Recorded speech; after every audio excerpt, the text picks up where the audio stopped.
So this is Robert. He runs the Garde Manger in the morning, and he's responsible for making all the tuna carpaccios for the restaurant, for lunch and dinner service. This is tuna that's been cleaned. He's gonna lay this out, spread it out, cover with another sheet of plastic, and then he's gonna use pretty much a pounder. It's almost like a meat pounder to flatten this into one piece. But he's gotta work fast, it's gotta stay cold. If he overworks it, it turns brown. If it gets warm, it turns brown. So some of the secrets to the pounded is even spacing. Maybe a secret, a little bit of water on top of the plastic wrap. It'll help so that the metal pounder doesn't stick. You're able to slide it slightly to make a really smooth, flat surface with it. So at Le Bernardin, we try not to have signature dishes, except for our pounded tuna with foie gras and the toasted baguette. I don't want to have signature dishes because soon as you stay in the past, you don't evolve anymore, and suddenly you are behind. But that dish is very iconic and defines really the philosophy and the style of Le Bernardin. We always say the fish is the star of the plate. That dish is so simple, and at the same time is so refined and delicate and surprising and luxurious. It's all in one, and our clients love it. This dish, we start with a piece of baguette that's cut into a long rectangle. From there, it's a foie gras mousse is put on top and spread. A little thick, a little thin, not too much of either. On top of that goes the tuna. So you'll peel one section of the plastic off, lay the tuna on top, season salt and white pepper, good extra virgin olive oil, even sprinkle of finely cut chives. In the past, we'll hit it with a tiny bit of lemon juice and it goes straight to the customer. Simplicity at its best.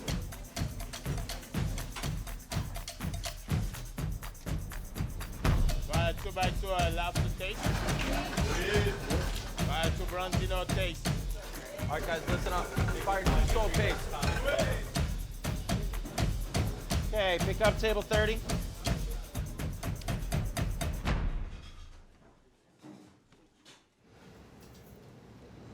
So this is loading dock. This is where we receive all the fish. The truck goes into the elevator, and then the truck gets dropped off at the loading dock. It's helpful for Midtown to have some place for a guy to park his truck, because usually the guys have to park their truck wherever on the streets, so this is helpful for the driver and for us. It helps us get our orders more on time. These are all our deliveries, about half of our deliveries for the day. Still getting a lot more stuff coming in. So after the elevators, we come down the hallway, we walk into our receiving area. So now we're gonna check in and weigh all the fish, make sure our delivery is right. The day starts at Le Bernardin really when the fish is being delivered, and that is very early in the morning. So this is Fernando, he's our head porter. He's been working here forever. He's responsible for receiving everything, receiving all the fish, receiving all the produce, also responsible for invoices. So he makes sure that this place runs correctly every day. So freshness is key, and every day we get deliveries, and the fish doesn't stay in a house for more than 24 hours. It's a rotation that is very, very quick.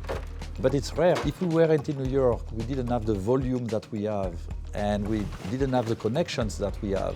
We couldn't have that rotation and have the fish being so fresh. Hey Eric, no salmon is the priority. We need some scrap to make salmon rillettes. After that, everything should be smooth sailing. So now that the fish has arrived, Eric starts at about 7 o'clock in the morning and he'll finish at about 3 in the afternoon on average.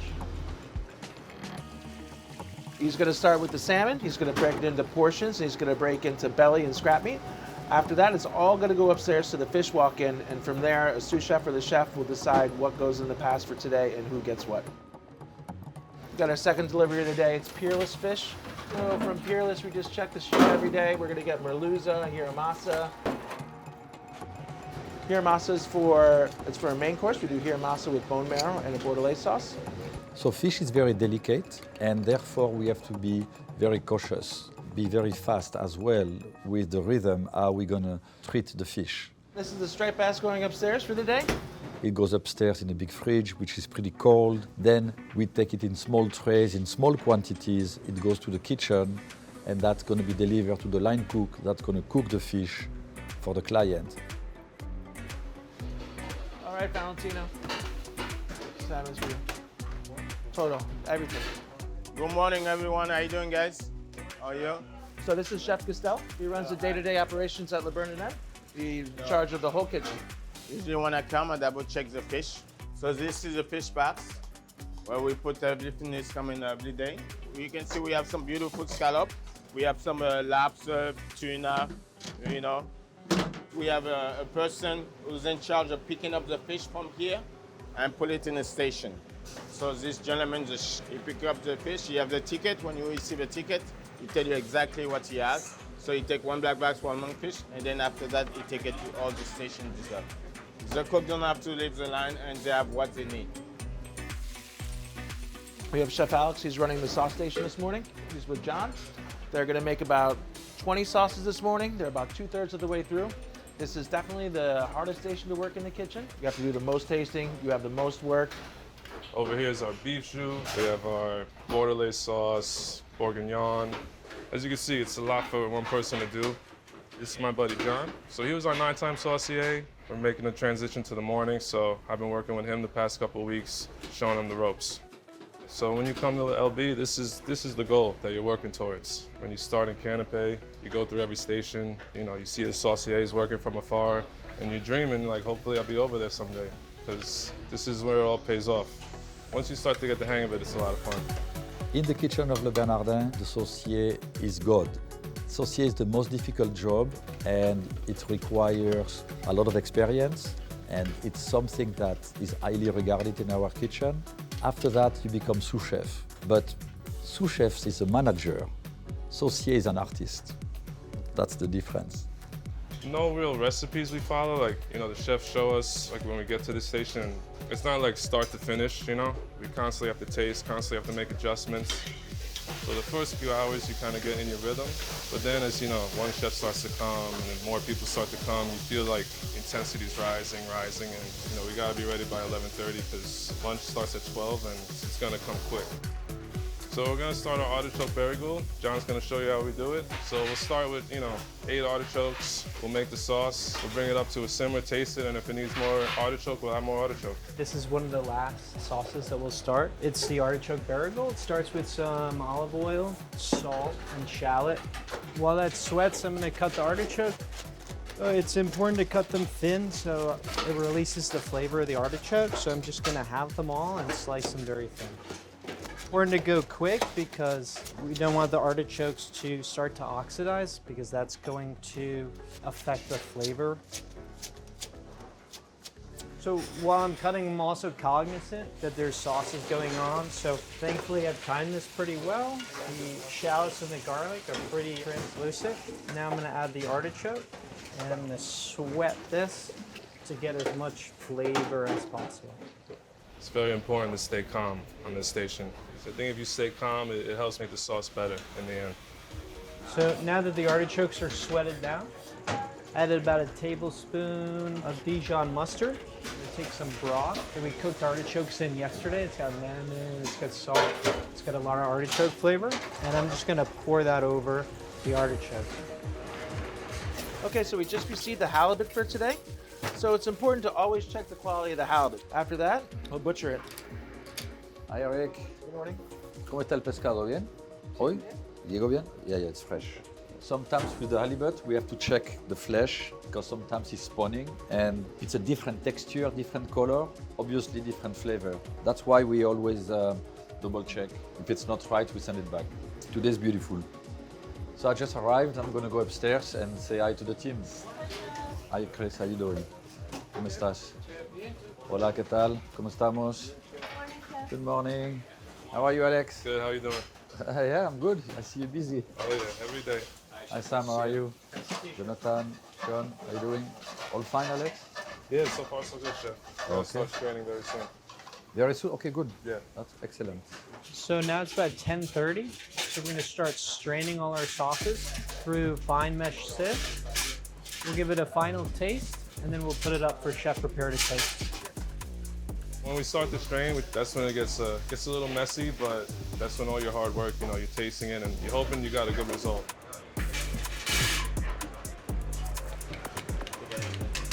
This is our artichoke barigoule. It's the last sauce that we're finishing up. Before Chef Ripert tastes everything, I'm just gonna hand blend it and pass it through a strainer. So when we feel like our sauce is ready and we've made any adjustments necessary, we put it here. And that means we stand by what we made and we're open to any criticism. So we have Swiss cheese that is industrial and it always tastes the same. This is for quality control. We calibrate our taste buds with the cheese. So I take some cheese, I try. You have to process. My taste buds are just fine. Neither dull or too sensitive. So now I can try the sauce. I am with Eric and Tony, who are the chef of the kitchen, and we are going to try all the sauce and speak with the saucier and discuss what we think about what they have done this morning. So the sauce we are very specific with, and we make sure that it's exactly what we need in terms of nuances. And we test the sauce twice a day and during the service, and we make sure that they are all the time the same and exactly the way we want the sauce to be. Lemongrass Yeah, and Kaffir lime? the refreshed lemongrass and a little bit seasoning. This one is for the octopus. Octopus, I'm fine. Yeah, this one is okay, but Just enhance it a little more? yeah, enhance A little it. more, okay. Also seasoning, yes, Seasoning? for sure. Yeah, a bit of Appreciate salt. Yeah. But that sauce is becoming thicker than before. It used to be much lighter. That's possible also, maybe the stock has a lot of Tomato paste? tomato in it. It's fine, we can serve it because it's good. The body has to be a bit lighter. Yeah, we should. And finally, that's the artichoke. Yes, very good. It tastes good. I can taste the artichoke and yeah, it's fine. Okay, so little adjustments and we're good. All right, thank you, chef. Yeah, thank you. Yep. It's kind of like hitting a golf ball. You're never going to hit it in the same spot twice, but you're just trying to get the consistency of hitting it towards the pin every time. We are about to open in about 40 minutes and I'm going to walk around and check, see what's going on in every station. So we test a lot of the food, the sauce and the preparations, all the ingredients, because when you are cooking, it's about flavor and taste, and that's why we have to test. You will have to put salt, salt, pepper. If you don't test, you don't know if it's good or not good, bland or overly salty. So that's why all the sous chefs and the cooks constantly try the food. That's our obsession. Testing, testing, testing. So it's 12:15. We just got our first ticket. Guys, ordering in 1 crab, 1 octo. Coming up on 2x2 Bronzino.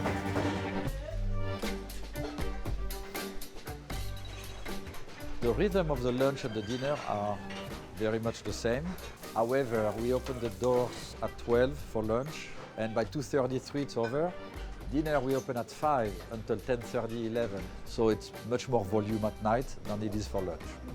Parmesan, let's be ready. We got 17 to order. Okay, guys, new ticket. Fire 2 tuna uni tasting. Okay, pick up table 30. I got 2 more Bronzino coming. Coming up, 2 scallop caviar taste, guys. So when we get the dishes that come up to the pass, if we could fix it, that's why we have salt here, we have lemon. We're not gonna give the cooks a hard time if it's something small that we can correct ourselves. The main thing's the fish. So if the protein's cooked and the sauce might need a little bit of lemon or a little bit of salt, then we'll just correct it here on the pass. So in the kitchen, the ambience is very peaceful. Silence is a compliment. Silence means it's good enough for the Bernardin, and the bar is very high. So therefore, when they don't hear anything, they're pretty happy.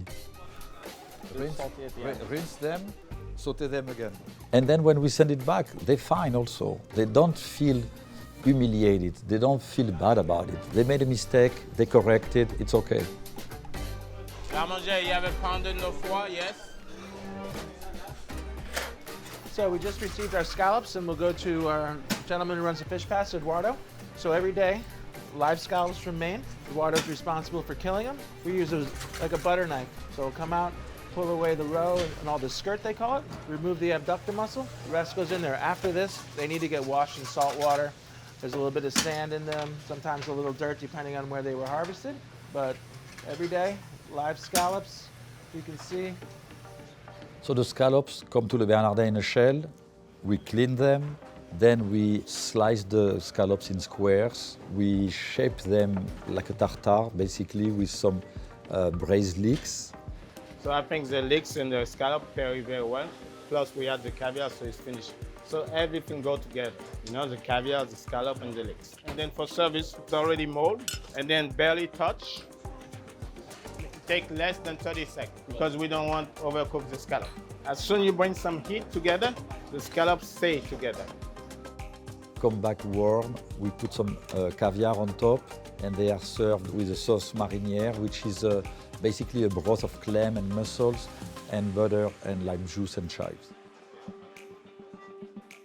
It's 3:30 and the team is coming down. Service is almost over. One sous chef will stay in control in the kitchen and we're gonna have our meeting about creativity. Okay guys, so we have been working on a couple of dishes and we are finalizing them. One of them is the langoustine. We're changing the langoustine that we have. The idea will be to have a consommé made with lobster and then clarify the consommé with some of the coral of the lobster. We're going to work on a new langoustine. We're going to try. Yeah. This is a consommé we start to make, and then we strain it to a small pot. And then we have some Brussels sprouts, leaves. We have to make sure we cook them all the way through. They have to be tender. And I think if we put some dice of foie gras in those cups like that, around it, it will be very nice. So we have to keep it room temperature and then they will pour the broth in the dining room and that will give the flavor to the consommé as well. So let's work on finalizing this dish. It works, huh? And then we tried the salmon with caviar. We had what, golden The beets panachéed around. Panaché. We couldn't test the texture of the beets. Yeah. They're roasted? They're roasted and then peeled. I think we can have them cooked in water and vinegar. Yeah, to have a bit of a sourness. Yeah. Okay. We'll do that. So we try this dish a couple of times. First time, we didn't have the horseradish flavor. So today we changed the sauce a little bit. We put some baby leeks. We have the beets change as well to have a bit of a consistency when you have the bite. And then salmon is cooked exactly the same. I'm gonna try.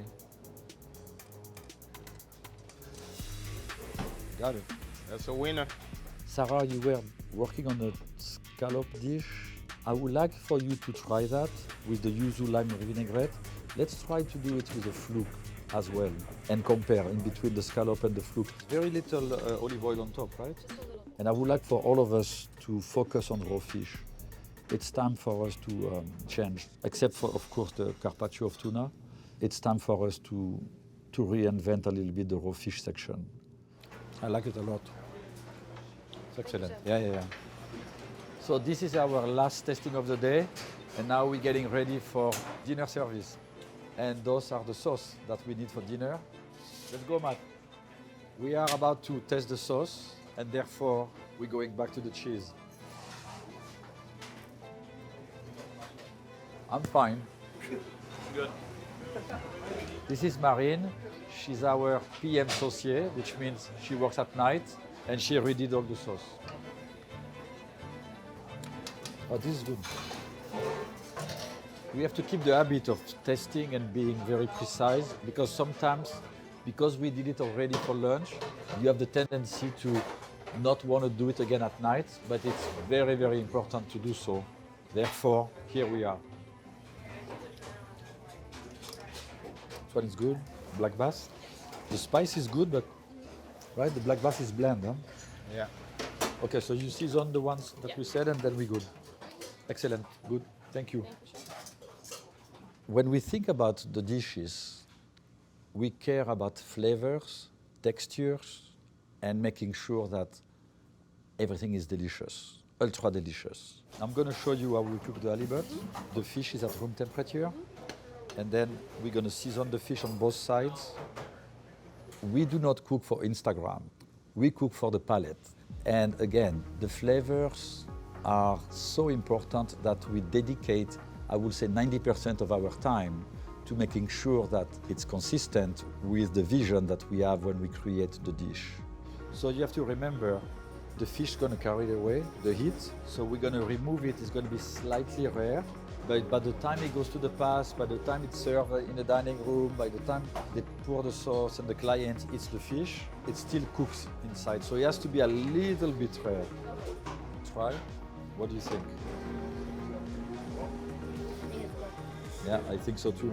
Yeah, that's cool. Compared to some restaurants, our food sometimes looks simplistic, but when you look at what goes in a sauce, our food is definitely not simplistic.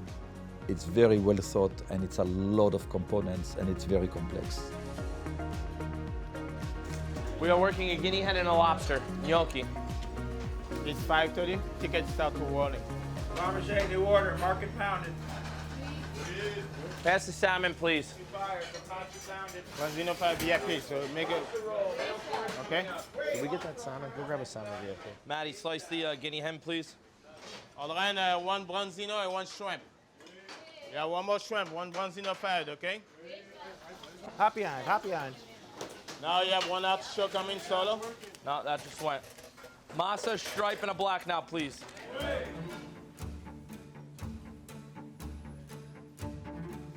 I'm gonna use that one because it's the same color, okay? Here we go. This is the artichoke sauce that goes with the Mediterranean sea bass. So I joined the Bernardin in '91, 33 years ago. And it has been always evolving with the style of the service, with the decor, with the style of cooking that we have. And we learn different techniques, we see different ingredients, and we are always pushing the envelope. All right, 2 lobster, a masa, and a sole, guys. What's your langoustine, guys? What's your langoustine, please? I don't want the Bernardin to be an old restaurant. I want us to be timeless. And to be timeless, you have to reinvent yourself constantly. And this is what we are doing. All right, 1 Halley taste. I don't think I am competitive. I must be because I am in New York, and if you want to stay at the top in New York, you have to be. But I don't have this kind of mentality. When I wake up in the morning and I come to work, I have the mind of an artisan. I'm thinking about being with the team, working with them. At my age, with white hair, you are mentoring. Not so much. That's what makes my day interesting. I have absolutely no thoughts about being on the top. I just want to have my journey with the team and have fun. If one morning I wake up and I don't have fun anymore, I'm stopping. We start the preparation of the porcatini. In my travels in Italy, I come across the dish of porchetta. It's a bit of loin with some belly, or sometimes it's a whole deboned pig. The porcatini we do here is like a baby porchetta for one. So this is like one of the more technical kind of dishes that we do here. This is it's a pork tenderloin, and we're essentially creating a kind of wrap going over this. So using the plastic wrap to help guide it, we then seal the entire tenderloin this way, and we can pull that closed like that. And there we have the actual small porcatini itself. This is going to get then cryovac, and we will poach this, and then upon the fire we take it out of the plastic and we sear it. And what that does is it fully cooks the sausage, leaves the pork tenderloin about medium to medium well. Then we brush it with reduced pork jus when we roll it in pork cracklings. That kind of got that same seasoning. It's this little fine dining fun way of serving a, pretty simple dish.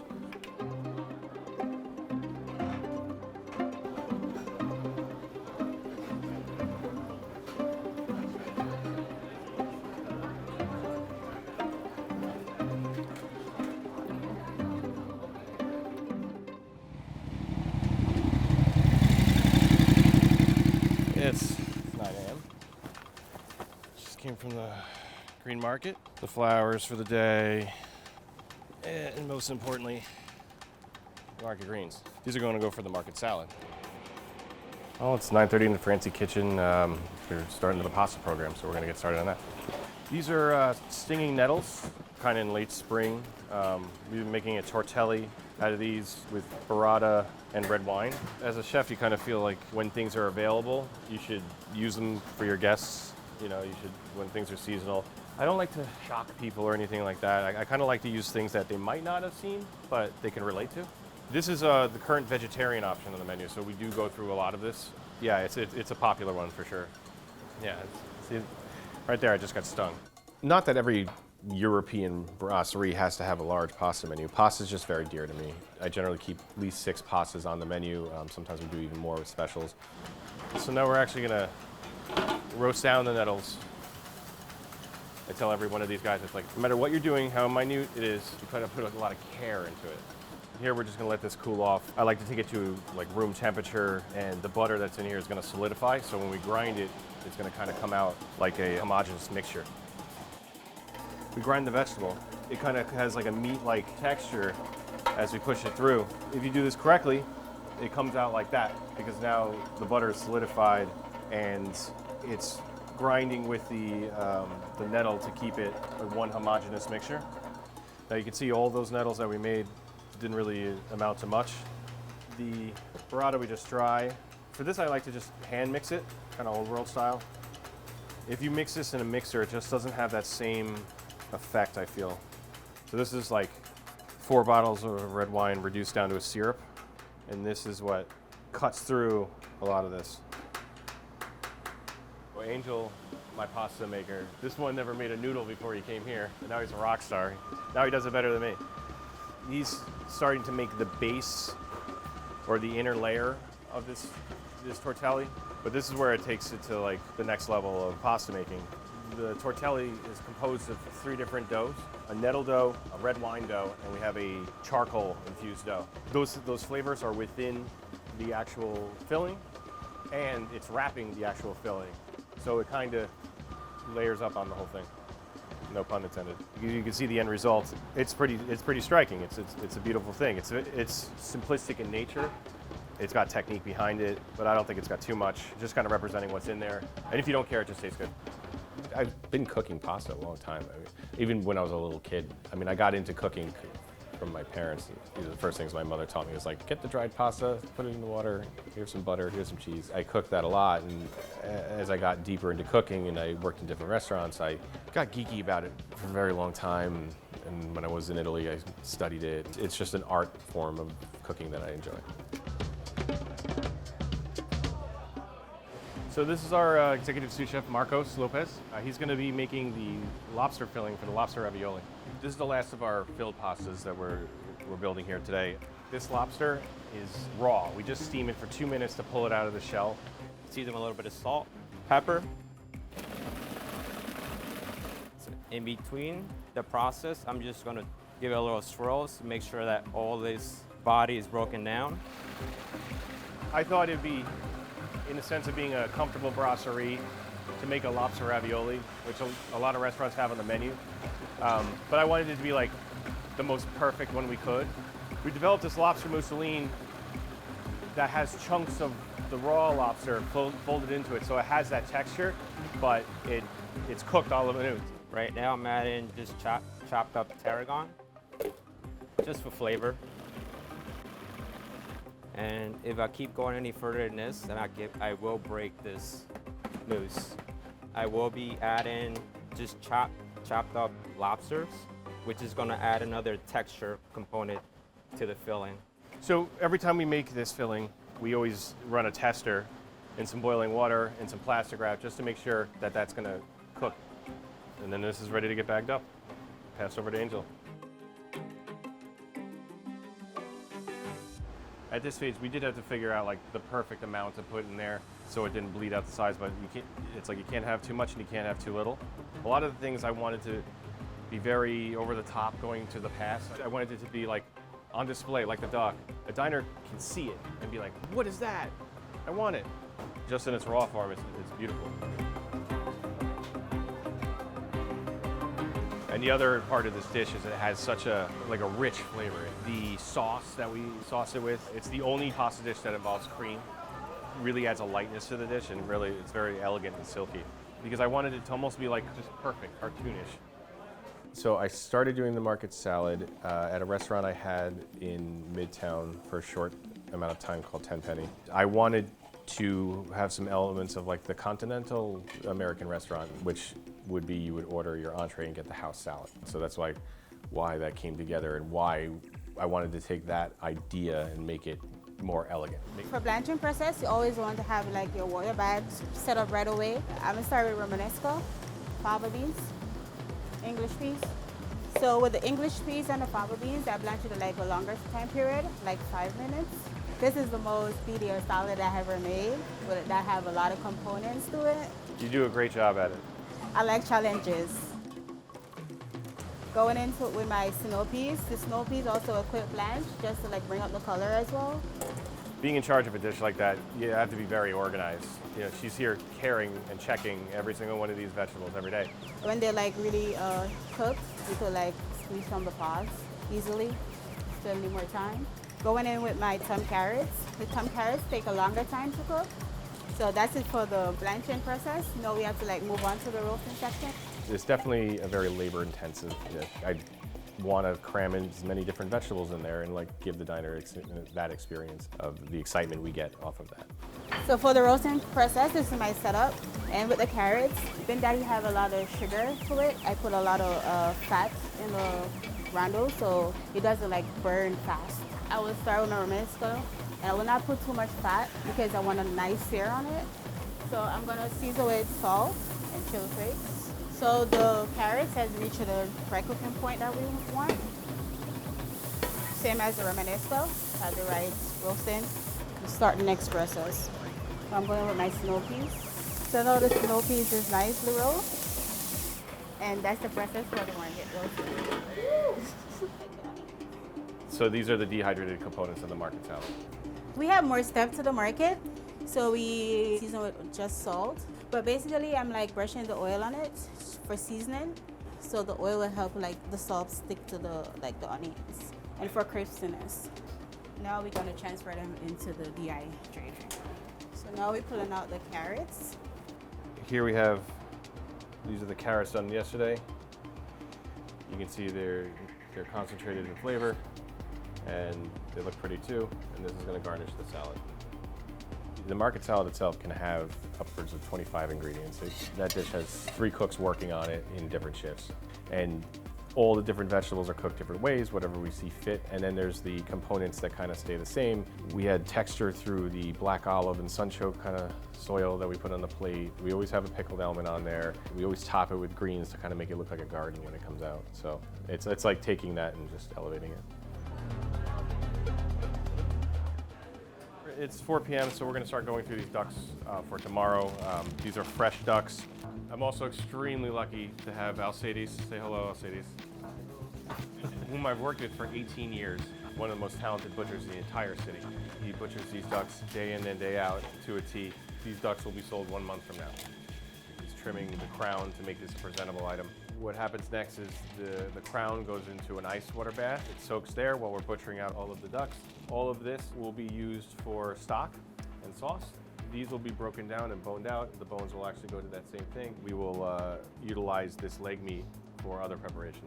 After they're done soaking, we dry them on sheet pans first, and then we put them into our rotation over here, and then we start rotating them into the dates. These are the freshest. They stand up there for like a day just to get all the excess water out, because if not, then it would be raining duck blood all over this. But yeah, then we start moving them from fridge to fridge, from space to space, and turning the birds so that the proper air circulation goes around them. We're going to start bringing these upstairs to get loaded up into the roast station's fridge. They will start pricking these, getting them ready for the honey to get roasted. You know, as a restaurant kind of does revolve around the duck, we get in 30 ducks a day. We're just doing the finishing touches. We're just making sure that the product's great. Then we're going to clean all this down, be fully presentable, and start the show. We have all of our ducks in a row. These are going to be here up until the beginning of service. Then we are going to prick them with our tool here, rub them in honey, and roast them in this oven. Here we have lined up our 2 duck presenters for the evening. We have Salacia and waxed flowers today. Some baby eucalyptus is always in the mix. And this is how we present the ducks. We make these daily. I never thought the duck was going to be the thing here. I wanted to put that on the menu because I've been cooking that specific duck for a very long time. I thought I was going to sell like 9 or 10 a week. Like the first friends and family we had, it was like duck, duck, duck, duck. I think that's part of the success of it, because it was all over the internet, and it still is to this day, which I thank Instagram for. I'm the worst in social media. I'll admit it. I just wanted to represent the bird. It's a beautiful sight to see the bird come out. Essentially, the duck you order is the duck you get shown, and there's no smoke and mirrors behind the whole thing. You order the duck, we put the duck in the oven, duck waits, the duck comes to you. And we present the duck, bring it back, carve it off the carcass of it. We slice it on a slight bias. We have the pork jus made from the bones goes on the bottom of the pan, and the duck is fanned out. Some Maldon salt, and that's it. And then we serve it with the accompaniments. I just wanted to represent the bird and give its life at a restaurant and give it proper justice to what it is, and show the work that goes into it. It's a beautiful sight to see the bird come out, and then when we slice and present it in the serviceware that we had made, and it's just a nice thing. From the diner's perspective, if you aren't into food and all that, it's just good, great food. If you are into food, you can understand the technique that goes behind it. We don't do too much avant-garde stuff. It starts at 7 a.m. every day to get this food done. And then once service starts, it's a very orchestrated, serious service to get it out to the diner. So right now I'm setting up my station. These are all my squeeze bottles. I got red wine vinegar, red wine reduction. This is my finishing oil, olive oil, yandu, bacon fat over here. So right now it's 5 o'clock. I waited all my pastas. This is where I keep all my rigatonis and my conchiglies. They're semolina extruded pastas. I keep my raviolis. It's 3 raviolis for each order. I grab my pappardelle and my tortelli out of the region, and I set it up over here. Whenever something gets fired, I grab one of these trays. I put all my pastas on it, and then I drop it in the water, start my sauce as finished. Your typical Michelin level kitchen, there's a lot of follow-up. You can see in the kitchen, everybody in there's got a lot of passion. Passion is probably more the word behind that level of cooking. Like once you start hearing the roar, it's on. Fire bread, souffle cake, bomboloni, 3-prawn, then a cucumber, then a conchiglie, ravioli, pappardelle. So this is our conchiglie, little neck clam, bacon, and white sesame. We top it off with our white sesame pan grattato. We're an a la carte restaurant. We're not a tasting menu restaurant. And so it's kind of like choose your own tasting menu. Fire bomboloni, then a conchiglie split, then a duck. Everybody goes to fine dining restaurants once, but I have people coming back, sometimes once a week, or more. That to me is, I feel that's the success of the restaurant. Full speed on the mortadella souffle cakes, 2 and 2. After what we went through, I'm glad the restaurant's still here. Listen, I'm in the business of making people happy. Fire single rav. That's why I cook. It's why we have an open kitchen, so we can watch everybody be happy and have a good time. We do a scallop dish, scallop, cabbage, black truffle, okay? All the philosophy of the food here is this, quality of ingredient. Today we buy 20 scallop. Why 20 scallop? Because this is just what we need for tonight. I butcher all the fish, all the meat from day one. Look, for me it's not a job, it's my passion, I love that. I'm lucky, I still have some energy to do it.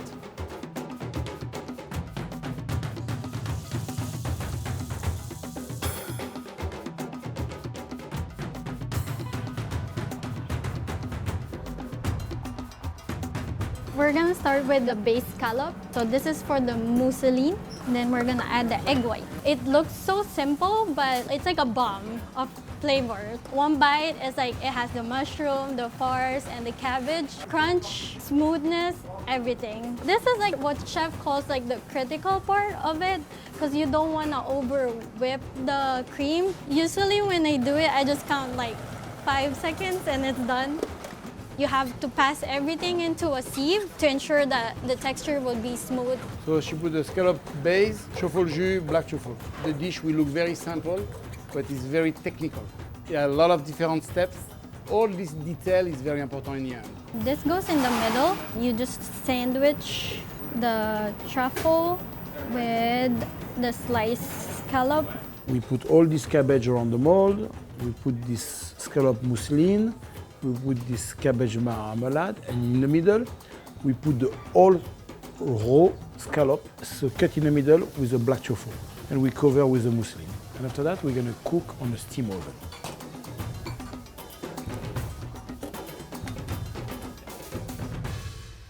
9 a.m., start my day at Essentiel restaurant. First steps, I'm gonna cut some fruit for the pastry, for the garde-manger. I love to do my mise en place. I love to be in the kitchen with my team. Some chef friends think I'm crazy to still do all this mise en place every day. This is the way I learn and this is the way I like to work. This is the way I show my team also, you know? Little beautiful cube. This beautiful cube will go with the Ira matcha.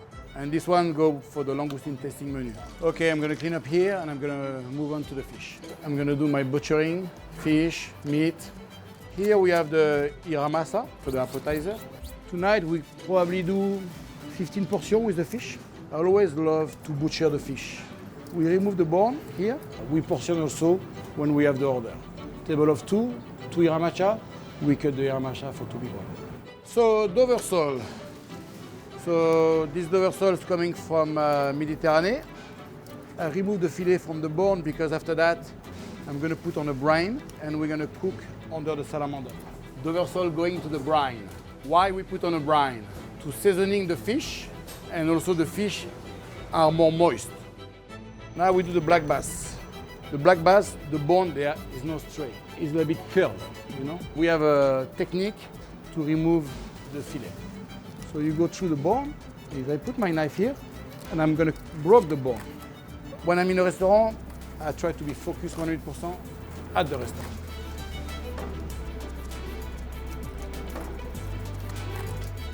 If I do this, and I have something different in my head, it's better for me to stop, to sit down on the table, to accomplish what I have in my head. Like what I have in my head is this at the moment. So now we have our filet. This is Deron. Deron worked with me for many, many years. He's my right hand. Previous, every day we clean the langoustine, what we need for tonight, with a lot of langoustines. We remove the head. We keep this for bouillon, for sauce, okay? I mean, what I don't like, I don't do. What I don't like to eat, I don't put on the menu. What I don't like to do, I don't do it. When I decide to open my restaurant, I decide to do what I love. Everything I serve for my customer is everything I like to eat. So Deron is going to finish the langoustine when I'm going to start to do some meat butchery. So guys, we have the venison rack. We're going to have this venison on the menu for couple more days. And after we're going to switch with the beef. Beautiful piece of meat. We're going to put this one in a marinade for a couple days. And after we're going to serve to the customer.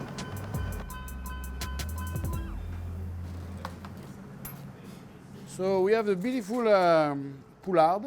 Very difficult to find in America with the head on.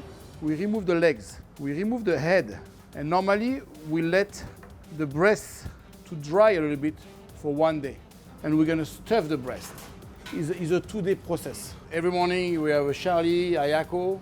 They're here around 6:30, 7 o'clock in the morning. They start to make the big prep. Here she prepped for the poulard. She's removing all the nerve because after we're gonna stuff the breast. So we're gonna roll the poulard. She put the chicken in the brine before, so it's very important to tight correctly. This is Charlie. We worked together for many, many, many years. The thing I like about Chef, everyone is on the same level, and you barely find that anywhere. So this is our last big project.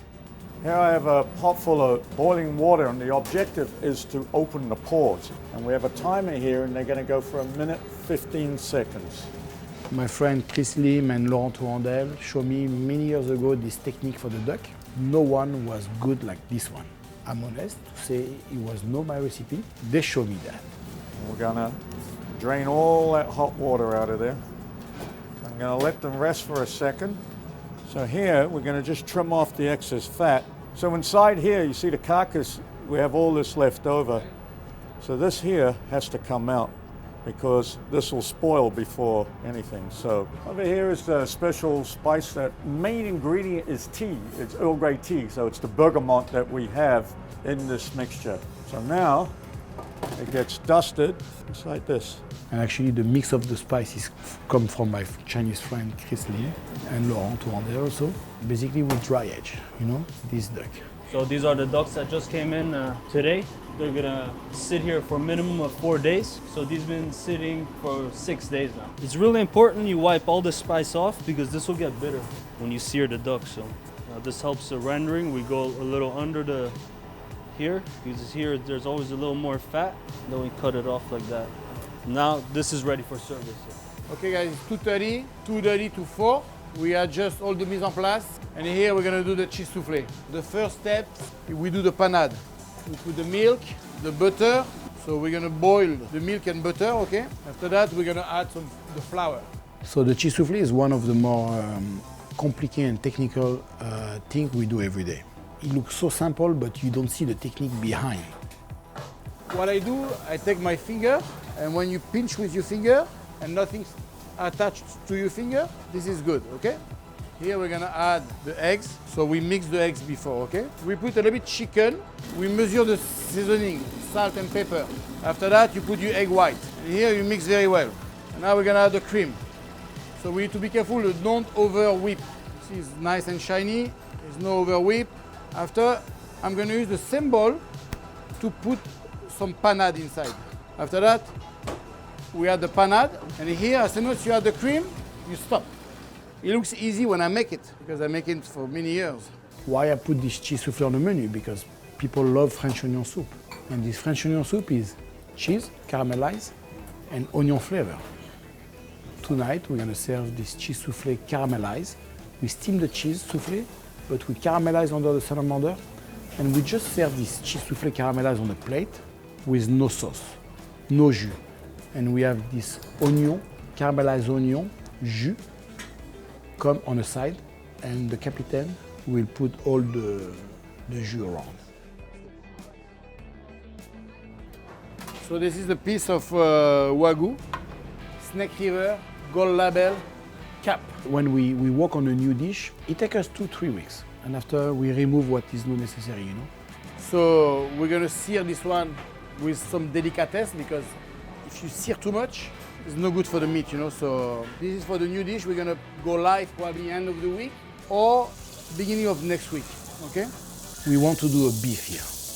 When you come to eat here, you need to remember the beef you will eat. The best beef cut for me, the beef cap from Snake River, American Wagyu. So we decide to put the beef cap on the menu. Here we have the beautiful piece of beef. Here we have some candle pasta with eggplant miso inside, okay? So we put a little bit mashed potato on the plate. Here we're gonna put some black garlic aioli. This one is a red porto. We're gonna put this beautiful piece of Wagyu. We're gonna put this pepper sauce with some sake. The captain will drop the sauce a little bit on the top. I mean, the piece of the beef is fantastic. The real question is what we can remove to be more essential. Maybe the red pork. The red pork. Yeah, the red pork is not necessary. Look, the idea about behind this is steak au poivre. Everybody knows steak au poivre. This is a steak au poivre, but from Essential by Christophe.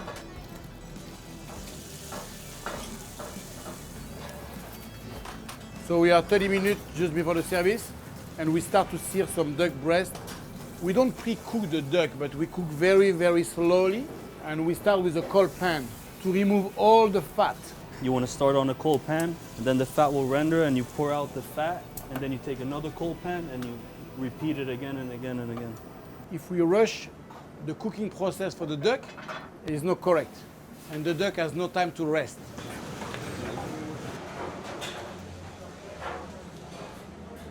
Everybody is ready for the service. It's going to be like 3-4 hour service. It's going to be beautiful. This is all what we do all day. Now it's like a show. Ordering one langoustine à la carte, one langoustine menu, followed by Dover sole and duck. So Dover sole is exclusive fish. We call this one au plat. I think why this restaurant is busy every single night, because we do what the people like also. They recognize that. They love this type of dish. In the end, you have a beautiful poulard with a crispy skin, with some black truffle, and you have the fantastic albufara sauce and the mashed potato. So the black bass. I mean, I love this fish because it's local, it's wild also. It's one of my signature dishes for many years, and this dish is me. Everything I love is very flavorful, and I put some reza clams with this. This dish is from day one on the menu, and we cannot remove.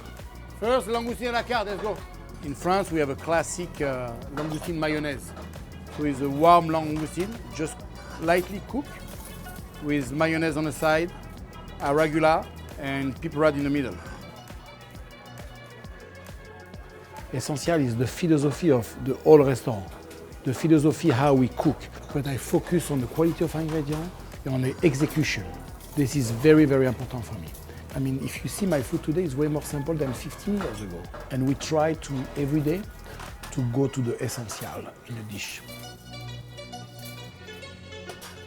Basically, essential is to remove what is not necessary. It's 4:30 right now. In 30 minutes, we're gonna open our doors for the first time. I got $10 million riding on this. I better sell a lot of fried chicken. This is our second concept. So there was a huge pressure because Goat was such a big hit. It was a lot bigger than I can ever imagine, and I'm so humbled by it. Two steak and eggs table, 22. But now, opening a brand new restaurant 7 years after it opens, and it was really nerve-wracking. I think the huge risk that we're taking is I raised a bunch of money to create fried chicken restaurant. And I think a lot of my investors were like, Simon, you're nuts. But I believe in it. I believe to create something that is truly outside the box, you need investment of capital, a mind, man hours, commitment. This is not still pretty. It's not still pretty, but I'm gonna make it prettier. We pour that in, and we're ready now. So first up is we went around eating many different fried chickens. So once we get the fresh chicken every day in the morning, we lay out in the full sheet tray like this with the rack on. We dry this overnight. And then my partner and my chef, SK, basically I got him to fry chicken from 9 a.m. to 7 p.m., 6 days a week for 14 months. We've been cooking with this chicken for about a year. I think so far butchered over 1,000 chickens. We're gonna brine this into our perfect solution, and we're gonna serve it tomorrow, but then we also have our chicken that's been brined from yesterday, and we're gonna fry some. So as you can see over here, it's got enough brine over here, and then it's very juicy. So the initial fry is pretty quick, a low temperature, and it cooks slowly with longer time. It makes flesh of the chicken to be super tender. After we fry 2 more times, it's gonna be fully cooked. So we're dipping our chicken to our batter. Always drumsticks first because this is the biggest piece that we have. It takes longer time to cook. When we started cooking, we were not getting it. The very tricky part is when we drop them in different timing, but pull out everything at the same time. And there came a point where, I put Chef SK aside and said, hey Chef, if this fried chicken is not your thing, step out. This, we need to make it successful. So this is what we call Coqodaq. This is our name of the restaurant, Coqodaq. And of course, we stuck to it, and together, trial after trial, truly testing ourselves, resulted in a product that I'm truly proud of. When I first fried chicken, I thought I was good at cooking. It was pretty miserable, I would say. Think of your culinary career? So far, yes. Oh my goodness. Yeah? What's up? Yeah. Both of these guys, they've been here, literally frying chicken every single day. Every day you're making incremental, almost unnoticeable gains, and I'm so proud of them. Our investor, partner, mentor, and the holy grail of our business, Thomas Keller, is coming in. A little nervous, are you ready? Yeah. So this is our chicken nugget that has been made with a lot of chicken breast, and we're gonna simply dry dredge it. These chicken nuggets are super badass. Chef Keller is trying this for the first time. I can't wait to see his reaction. So breakthrough was a wet batter, and it's using different type of flour, so it absorbs about 50% less fat than conventional flour. To achieve the perfect golden brown color for our fried chicken, we added some spices that actually enhance the flavor and the color of the chicken. When we fry the chicken with turmeric, it makes the chicken a little bit more golden brown. So it is a secret hack for us. So we have two different batters for frying chicken. The original flavor already has special spices into the batter, but our glazed one has different spices. So as you can see, a little bit lighter in color. And there we go. How much of the secret recipe that we have do you want to share with Chef Keller? I don't think we need to share anything. The goal is ask him how he likes it. Thank you so much for coming. How are you? So Chef Keller, we're doing our final fry right now. And it's about 1 minute left. Are you telling anybody what the spices are? We're going to keep that secret. Keep the secret, Chef. Like Colonel, like Colonel Sanders. Okay. So right now we're serving Chef Keller and Simon with original fried chicken. So we have chicken nuggets, wings, thighs, and drums. I want you to start from chicken nuggets original flavor first. This is whole breast, It's a right? mixture of breast and thigh. Is there any other fat that you're putting in there? Just a chicken skin. All very good, right? One thing I would maybe recommend, getting some more fat in there. Great. So it gets a little creamier. Yes, sir. Right? And then we're gonna give you a glazed fried chicken, which has garlic soy sauce glazed and then gochujang glazed. The chicken coating itself is less forward in terms of spice, right? Yes. Yeah. For Americans, you have the condiments that are going to add the spiciness for the guest. So he or she controls that. I think that's the important thing. Our primary focus is to make people happy. Yes, That's yes. it. You've accomplished it. I'm excited. Thank you. Thank you, Chef. Thank you. We got a lot of work to do right now, and then right now is a crunch time. Thank you. We obsessed over every single details of fried chicken. Now with the design, we wanted to obviously make it the sexiest restaurant to house a fried chicken. So we're about 3 weeks out until we finish our construction, and we're checking in on our most important design feature. We got our the arch light. We just got this shipment this week, and these are the beautiful features. These are all custom made. Honestly, when I wanted a big ass arch, I had no idea how they're gonna bring it. You know, what do I know about arches? I'm not a designer, I'm a restaurant guy. I had no idea how complex this build is. So each shape is not the same. So obviously there are like tons of these shapes, but you see that there's a slight angle. So they all have a unique angle, each pieces. So it creates this beautiful arch. This arch was supposed to be done a few days ago, but again, like when they arrive, you realize how complex they are. You can't just be like, hey, why was it not done? You know, once again, you have to pivot. And the piece at the top, we have to fly that in, that last piece, because it wasn't fitting. So once again, like construction site is always filled with action. You just gotta be there. I want the golden arch because every restaurant that really creates the best value proposition and high quality should have a golden arch. I still haven't seen this thing turned on, so I think we can bribe our electrician to give us a little light. After 2 years, finally we get to see this thing light up. We hope I almost so. feel like we hope so. It's like Rockefeller Center, like a tree lighting. Like it's something we've never done before. Yeah. And there's a lot of lighting circuits in there. There's 220 pieces of glass in each arch thing. It seems like Dave is trying to set my expectations low, but my expectations are always so high. Only for especially today. working with you. Yeah. Let's light it up, guys. I had a high expectation to have this ghost arch, but honestly, it's so much more beautiful than I ever anticipated, you know? When the vision that you had and the realization, actual reality is more beautiful than your vision itself, I think that's the driving force. And that is what I'm most grateful for as a restaurateur. So David, you think we created the sexiest fried chicken restaurant in the world? There's no question we did that. I actually think we created one of the sexier restaurants in general. I love that. Okay, turning on the Rolls Royce.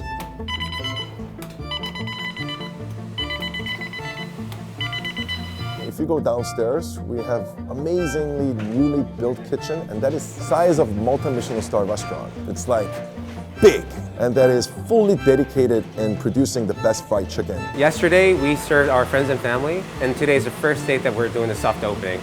I'm excited, at the same time, I'm very stressful, and then I see that why not a lot of restaurants are not doing this. 8 in the morning, Paulino, our butcher, is starting butchering the chicken this morning. We've been in the kitchen for 4 days or 5 days. Training our chefs, it's just taking a little bit of time than what we expected. So our cooking technique and batter, we changed a little bit. Our butchering technique is the same as before. Every day, at least, we're getting 50 chicken for the soft opening, and then when we grand open, it's gonna be 10 case, which is 100 bird every day. To make this process super quick, he is breaking all the chicken into parts, and then he's even going to the detail cuts right now. So legs to thighs to drums, and then the wings to flap to drumlets. It's completely different than the test kitchen just because the volume is very different. It's connected? Yeah, it is. This is tumbler. Purpose of this machine is brining the protein faster and efficiently. And then blow the chamber. Here we go. Voila. So 7 minutes later, chicken is properly brined.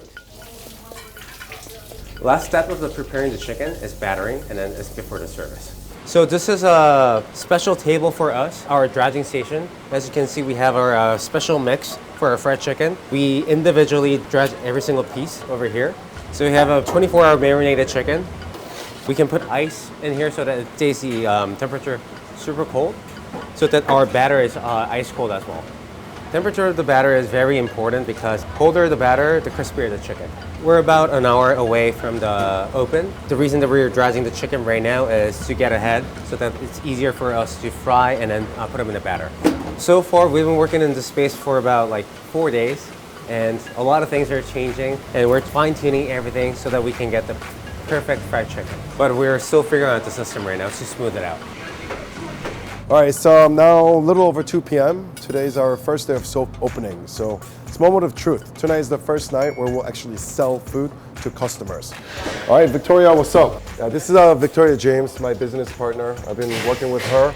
How long? Oof, almost a decade, Simon. So today we can announce it. We have the largest champagne list in America. So we'll have over 400 just champagne selection. And that is fried chicken restaurant. Everybody wants to do it, but nobody can do it because it's not easy. But this crazy girl, she makes it happen. So how much is that stuff? The barnacle bottle, Yeah. This is a couple $1,000. Couple $1,000. Be careful with that bottle. And I want to stop by at the bar. So we're getting ready for our cocktails. I want to taste it and see how that goes. What up? What's going on? What's new? Making some drinks. We've been working on amazing, cool cocktails. The drink has been a little too out there. It was a very nuanced and high touch bespoke cocktail. The goal is to make cocktails that's a little more crushable so that we can have multiple cocktails along with fried chicken. So that's been our mission. Last time we spoke about it, I showed you a draft of the Burricha cocktail, which is whiskey, watermelon, and coconut water. Based on the feedback, we kind of upped the watermelon and the coconut water to make it a little more approachable. And I think the important thing when you first sip a cocktail, you have to take a big sip, and that is crushable. Yep. There we go. That's awesome. Finally, I feel very happy with where we are right now. So I'm going to go down to the kitchen and talk to SK and check in on him. Here we go. How are you? Hey. I wanted to present our trio of tartare. We have a kampachi tartare with yuzu cream and a hint of horseradish, tartare with chives. Both of them have chives as garnish. Right. Maybe we can use citrus. Oh, delicious. Good. Spicy, soy sauce in, that's delicious, yeah. So we need to make the portion size smaller, maybe keep the price down as well. This is 2.5 ounces each. We can definitely take out extra 0.5 ounce. I think that's the move. By the time fried chicken arrives, people are still hungry. Right now it's 4 o'clock, so we're about to start the first fry, and the second fry is gonna be done by 4:30. After we fried it, we shake it really well.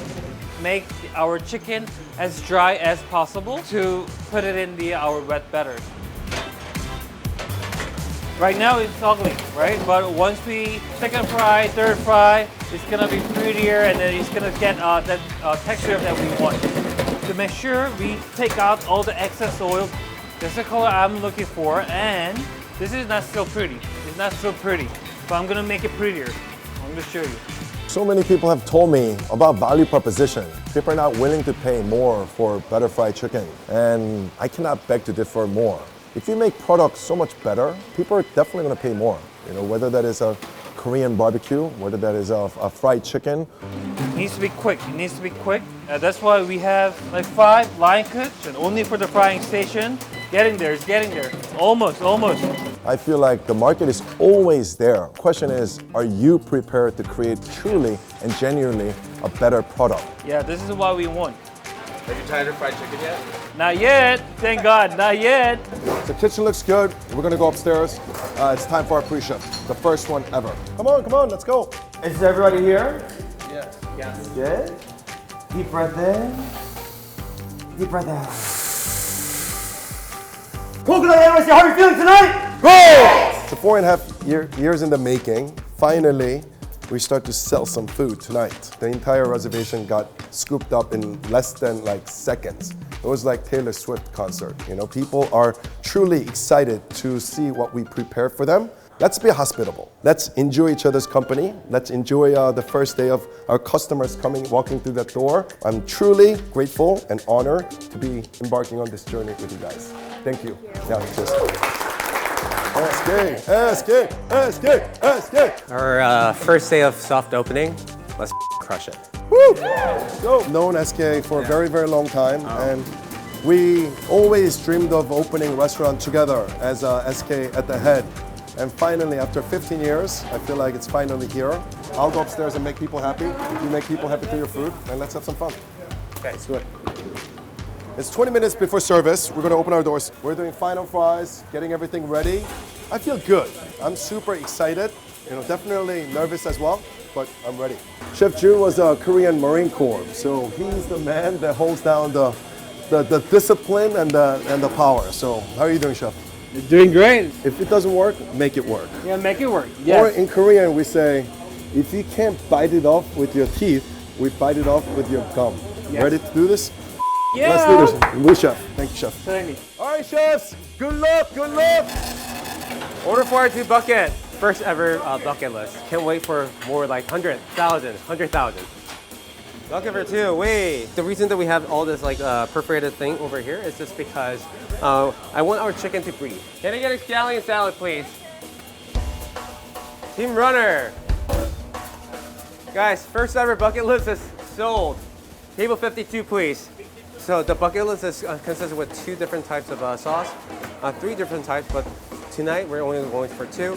One is the OG, which is our secret spice non-glazed chicken, and then followed by our soy sauce garlic glazed chicken.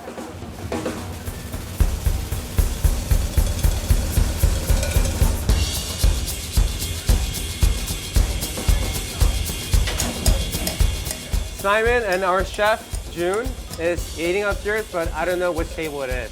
Everything better be perfect. So Team Garmo, right now you're giving me 2 of each oyster, 2 fennel, Caesar, tuna, and a kampachi. So it's not a success or failure on the day one. It's actually how to make it successful by all hands on deck, adjusting and adapting, and that is the pathway to success. That's too dark. Yeah, that's very dark. I want to golden brown, guys, okay? It's not like a coin toss. It's actually, we're gonna all lift the coin and then make sure it's the direction that we want it to go. This is our glazed soy sauce garlic glazed fried chicken, and this will follow after the OG. Chef! What's up? How are you? Mac and cheese and a pig on the grill, okay? Good stuff. Yes, chef. The sequence was good because you got the OG down, and then there was enough time for us to focus on that, and then the sauces, and then it arrived the second. That was really good. Was it like hot enough or no? Not our standard. See, I was satisfied. Chef June was like, should be hot. We just took the time, so it's going to be even hotter. So, That's awesome. Still D7. We're about 8 days away from opening, so we got a long way to go, but ultimately, I'm extremely happy and extremely grateful for all of what all of these guys have achieved. So thank you very much, Chef. Let's crush it. Crush it. Let's go. It's 10:30 a.m. We are marinating silken tofu for Toad in the Hole. This is one of the first projects that we start during our morning prep time. Toad in the Hole was inspired by my favorite breakfast growing up. Honestly, you know what? I hate tofu and I wanted to make it taste good, and that was my goal. This gets pressed overnight. It's getting wrapped in cheesecloth, and there's a marinade that has 2 types of miso. The marinating is just getting all that savory flavor into the tofu. So this is the entire prep space that we have to work with. This is actually where our guests sit.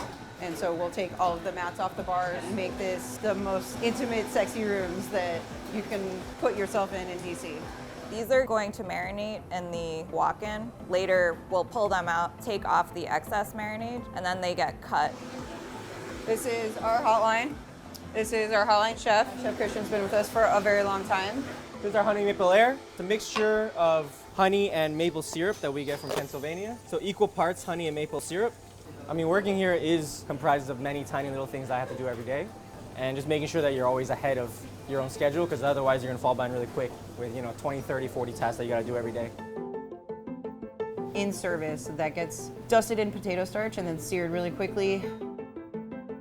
And then bruleed with sugar. So this is toad in the hole, or eggs in a basket. It's inspired by your favorite breakfast dish, because who doesn't want breakfast for dinner?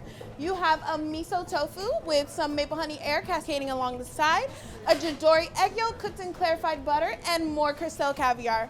So we suggest you pop that egg yolk and enjoy alongside the other ingredients. As chefs, you don't get to see people enjoy your food a lot.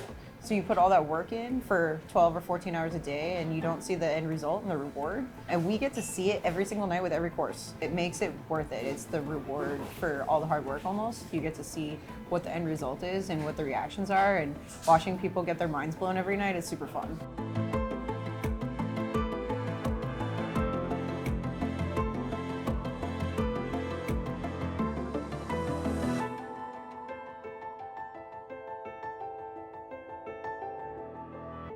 We are breaking down monkfish. We get this from Japan. Basically, they're pulling the skin off, taking off all of the unsavory parts. They're gonna break it down into kind of like a fillet. Monkfish is the biggest butcher project we have right now, for sure. This is one of the projects that we like to get done before the PM prep team gets here. In 5 hours, all these mats will come off, everything will get cleaned. There'll be a complete transformation. It'll look totally different, and the guests will actually be dining at this counter. We do a lot of communal projects. It's just more efficient that way to have at least 3 people working at once. You're trying to get as little membrane, as little veins, because it all shows up in the final product. So you want a pristine white piece of fish, and the closer we get to that, the better. This looks like a lot of fish right now for only 12 guests, but it'll just continue to get smaller portion-wise. They get cured every morning. We'll bath them to service. So this is the mushroom leaf that's gonna go on top of the monkfish. We cut it into these leaf shapes and then fry it into the leaf shape. I would go crazy if I didn't actively prep or be in service. It's not the kind of chef I am. We'll temper them right before service, and then we make a beurre and get really, really nice and tender. And then they'll come out, rest, and be portioned, and then we'll finish the plating on the bars.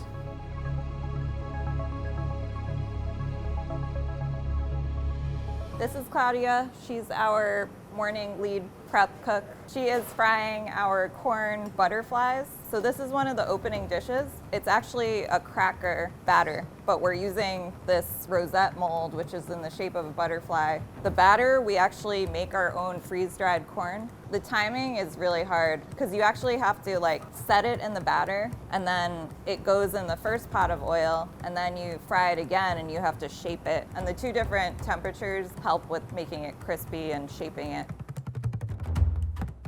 This is the puree that goes under the butterfly that you saw earlier. Just gonna keep this here until we get it nicely grilled, and then I'm gonna cut it, and then we're gonna blend it with some cream for the corn puree. And then strain that into paper bags and cool down. We start taking a cocktail, distract you. We'll have walk the butterfly, they're already ready and they're on the flour. And then you get this beautiful yellow butterfly, and then you're told that it's completely made of corn. And you're just looking at it and you're like, wow, how? This is the rest of Minibar. Through here is Bar Mini, our cocktail lab. It's basically Minibar except with cocktails. And then right down this hallway, it's like 20 feet of hallway. We have an oven, an ice machine, a little bit of prep area. That is Minibar, other than what you see out in the show kitchen, which is why we do all of our prep out there. We have our A4 Wagyu that we're going to thin slice for our burri dish. We get these fresh every couple of days, sliced fresh every day. This is one of our bigger dishes. This is part of the main protein course. This goes along with the monkfish. And he's trimming the excess fat off of the sides, which we will save and render down. What he's doing right now is he's scoring the meat. So he's not going all the way down, and he's gonna do that all the way across, and he's gonna do it the other way all the way across. What this allows is when you're cooking it and you're searing it, it's basically allows all of the fat to start melting. It gets all the way through, it melts in your mouth essentially. The concept of this dish started out with a take on shabu shabu. We serve it with a sphere of beef consomme.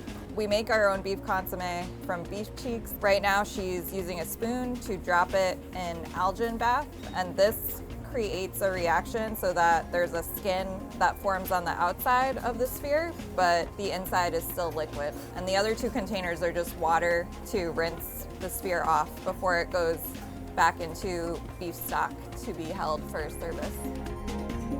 You get that nice caramelization on the A4, super nicely seasoned, super simple. The beef consomme is very, very clean. We add the Minibar twist to it by spearing it and making it look like an egg yolk. People love it so much, and A4 is beautiful, so why not? It's just super tasty. It's noon. PM service team is getting here, so now we have all of our team here, AM and PM. The kitchen gets very crowded and busy, noisy. All right, so this is the first step of one of our more well-known desserts, the strawberry milk. Starts out with some acetate sheets and strawberry tuile base that will be spreading very, very thin on the acetate. Gets made the day before so that there aren't a ton of air bubbles in it. The biggest thing is making sure it's thin enough to get nice and crispy in the dehydrator, but not too thin that it's too fragile to work with. One of my bosses was like, you know, they make machines that can do that. And I was like, yeah, but this is way more fun. And then from there, we'll pick them up one by one. It's very important you don't hit any of those edges so you get those nice crisp corners. So yeah, these will sit out overnight to dry, and then they will go into the dehydrator for about 48 hours. And then at that point, they'll be ready to shape.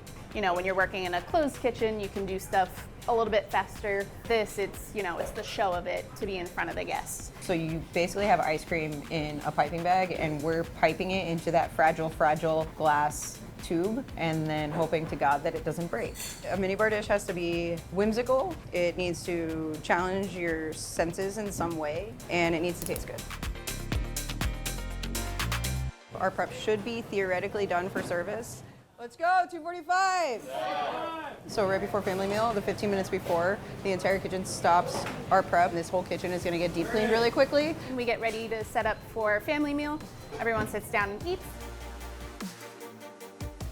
So we just wrapped up family meal and lineup, and this is our last communal project for the day, just picking the herbs. The chrysanthemum is actually for the Wagyu aburi dish, and that's the one that has the most herbs. 3 chrysanthemum leaves, 7 Thai basil leaves, 5 small pieces of mint, calendula flowers, and also plum sorrel.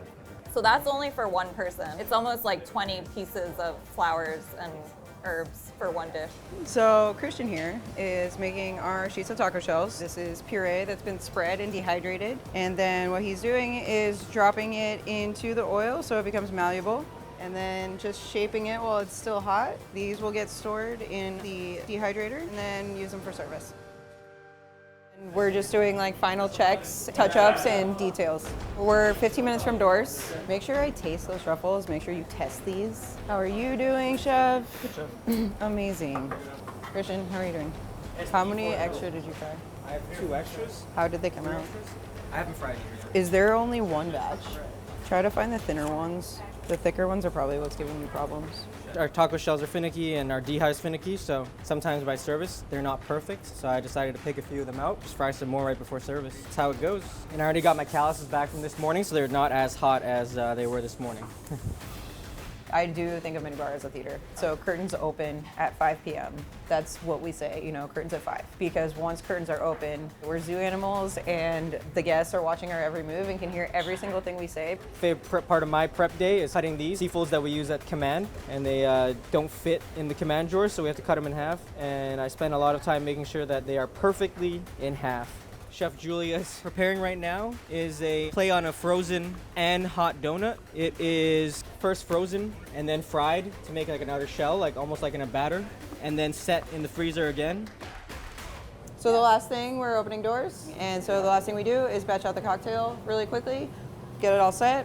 We're all ready to intake guests and start the show. Chefs, opening curtains. Good evening. Welcome to Minibar by José Andrés. Chefs are going to be plating directly in front of you. Without further ado, sit back, relax, and enjoy. Happy Wednesday. Happy Wednesday. It's very interactive. So the whole time we're talking to you, the whole time we're plating in front of you, like once it starts, there's no breaks. It just really comes down to the communal dining experience. You know, everybody kind of takes the ride together. Slicing monkfish. Come get it, please. This is monkfish and mushroom. It's a butter poached monkfish. You have a nasturtium jelly just to top it off, and you have some mushroom tea. We suggest you crack into those mushroom leaves, incorporating that mushroom and that broth, and do not be afraid to pick up your bowl to enjoy all that mushroom tea at the end. I'm gonna start the charcoal right now. Fire taco. What we're doing here at Minibar is showing chefs techniques that they've never seen before and that they're not comfortable with.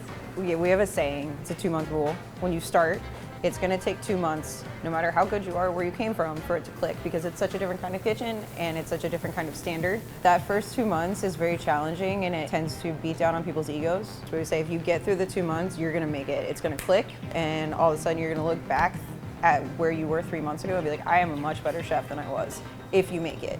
If you don't make that 2-month rule, then you let it get the best of you. You let the constant critique, the constant push for excellence, the constant that's not good enough. What we do here is we make you feel uncomfortable and then we push you. And there's that special period in that evolution that you become better, and it pushes you to do things that you've never thought you could do. That is what's so special if you get past that 2-month rule, is that evolution. This is Wagyu burri. It is A4 Wagyu that's been grilled over Japanese white oak. Beside that, you may think it's an egg yolk, but in fact, it's a beef consomme sphere. So we suggest you pop that beef consomme sphere and drag your meat alongside, enjoying alongside those herbs.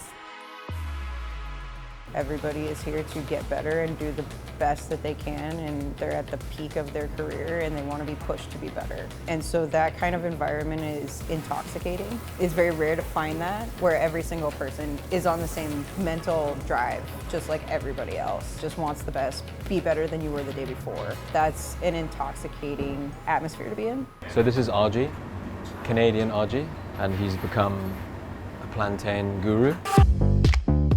I think the plantain dish is like the symbol for the restaurant. It's the symbol for this kitchen. It's kind of a signature dish. It's the first dish that we made for the restaurant. So I think what's neat about this dish is a lot of sort of discipline and technique that's being applied to this ingredient, almost more so than any other ingredient in the kitchen, because we feel like there's almost this absolute idea of what the perfect Ikoyi plantain is. In our judgment, 13 centimeters is where perfect plantain is for this restaurant. And I think that's why it symbolizes the kitchen, because everything is done very deliberately and with a lot of intent.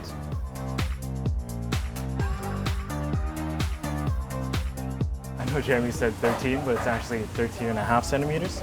It's a team of serial killers in here. Just everyone's really on it.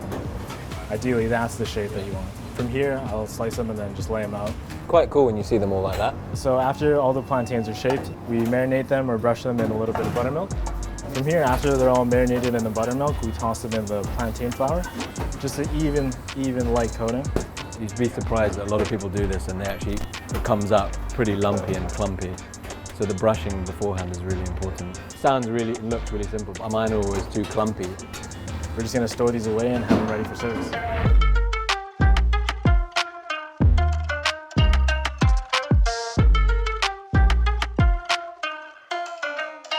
When people see the plantain, when you catch people in the moment of unsettling, that's when you can really push them over the edge.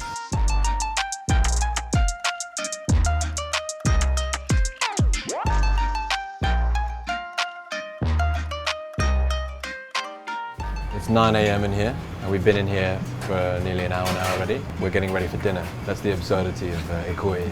Just have a lot to do. First thing in the morning here at Ikoyi, this is a 5-month aged beef rib. Comes from Philip Warren in Cornwall. First we take the rib off the bones. It's been so nicely aged that it's just sort of become one dense substance. So it's actually quite tricky to take it off because it's so dense. It's like going to the gym breaking down these ribs. We do this first thing in the morning because we have a very small kitchen. We don't have a massive cold room. We don't have a meat prep area, a fish prep area. We don't have that much space to work with. So instead of having those luxuries, we work in a way that simulates those luxuries. So this is something we really like to do here, which is, I think, is quite unique to Ikoyi. We actually separate the muscles in the rib. They cook differently and they make different styles of steaks. I actually don't know sometimes whether what I'm doing is right or wrong. I just know that it works. We figure out a lot of our techniques here by common sense and by trial and error. We really prize this specific muscle here. We have a beef tartare serving. We use different parts of the animal for the tartare. These loins, they're pretty much done now. We're just going to dry them out. So this is my favorite steak that we get from the aged Philip Warren ribs. It's called the decal muscle. What I really like about it is it's so thin, it puffs up. I think that's what's interesting about the butchery that we do here is every single guest gets a different style of steak from the same rib. This beef now, we're just going to blast chill it for about an hour. This is the cat from the stabilizer rib. And we just break this down as well because usually this is put into burgers, but we take it because we use the fat. This is how we cook the beef. So we have this amazing super aged fat. So we take all of these little cubes and we make kind of an aromatic beef fat. So while we're grilling the steak, we also poach it in a bath of its own fat. It's about 10 a.m. now. The meat's had some time to dry out. As you can see, it's nice and compact. And then we're going to portion it for dinner service. So we have 30 guests tonight, and we usually do around 100 to 130 grams of meat. This is the decal muscle that we prepared earlier. You can kind of see now how beautifully dried out it is. So normally if you were to eat like a ribeye in a steakhouse, you'd have this piece and this piece would they'd be attached as one piece. So we've removed all the pieces inside so that what the guest eats is something very tender.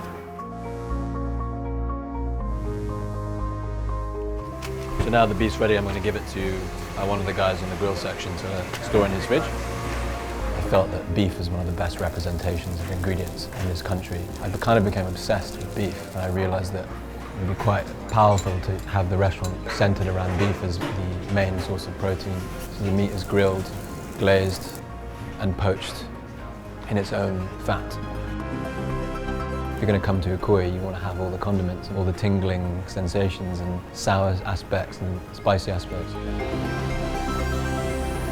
It's 10 o'clock, we still have 8 hours until service, and there's still a lot to do. So the next thing that I'm going to prepare is the aged trout. We actually treat it quite similarly to the rib in that we break down the loin and the belly and we serve them as different cuts. We've been open 5 years. I feel like this year is the year where we've actually started to define techniques and define our knowledge. But up until now, it's been experimentation and we've done really well.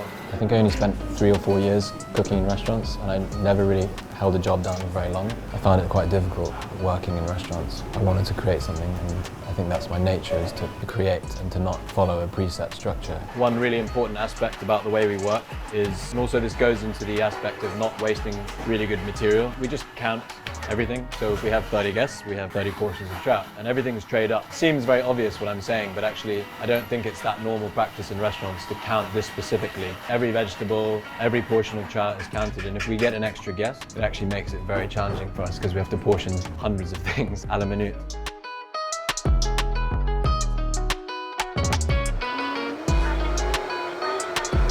Show you what's going on in here. It's a bit mad. So this is our spring green sauce, which is made with all the seasonal green vegetables we get from one of the farms we work with. This is the base for our squid ragu with Samson. So we have 4 snacks and they're all incredibly labor intensive and intricate. We take it as a challenge. So we have the octopus, fried, confit grilled octopus, fried in wild rice with a yeast béarnaise. We have the choux, almost like a baba, like bread. It's dipped in pork fat, grilled and served with lobster and fig leaf and cucumber salad. Then you've got the Ikoyi trout tart and the aged sirloin with Kaluga caviar. So we actually freeze the rib down because we can get nice, clean, geometric cuts. This is our caviar coming in. It gets sent in every couple of days. So Cedric's just broken apart the grains delicately. Now he's making perfect 12-gram balls. I just love watching him work. It's really funny. He's really quiet and focused. It's the Germanic hands, gentle giant, yeah.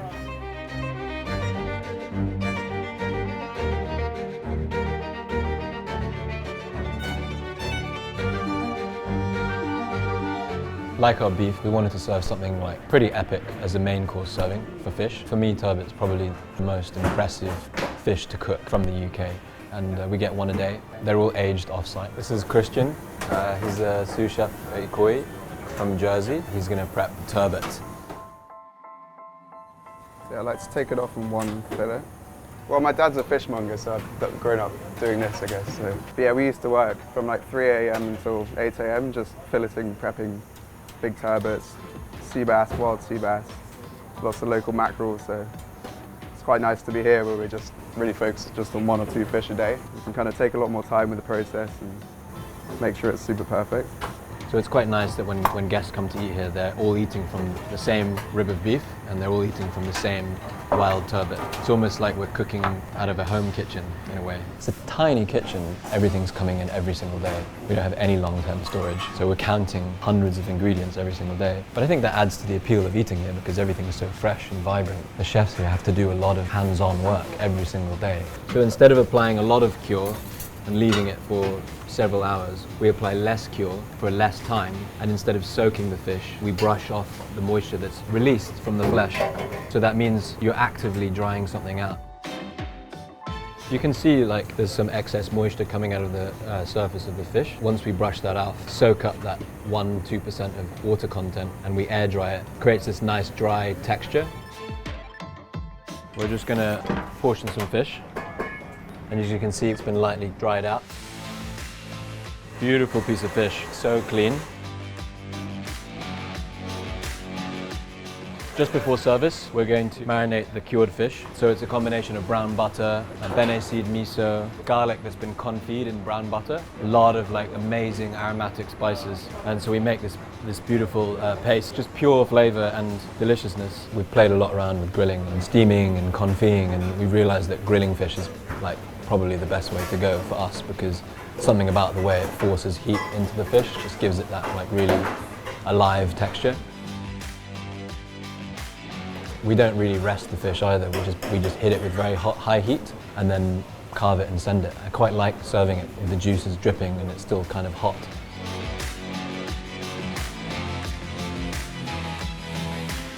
So the dumpling, it's inspired by a traditional Nigerian dish called moin moin. These are the beautiful dumplings with the turbot. It's the turbot collar, some of the head meat. It's based on a traditional Nigerian recipe called moin moin, but we don't call it that because we don't want to claim that it's a traditional Nigerian dumpling called moin moin, so we call it a dumpling. But it is that, and that is what it's inspired by. But it is a moin moin, right? It tastes exactly like a moin moin. Yeah. Well, he's Nigerian and he says it's a moin moin, so I don't know.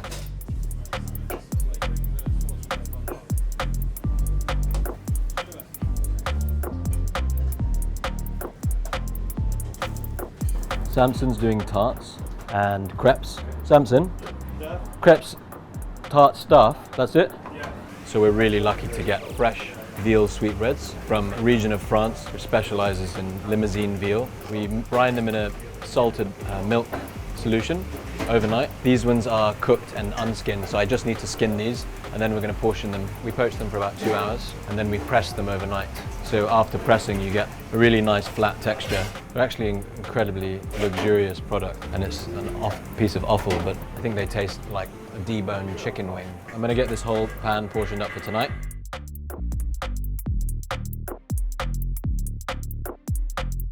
These are English Victoria plums. They just come into season and we make fresh plum sauce with horseradish and sour onions to go with the sweetbread.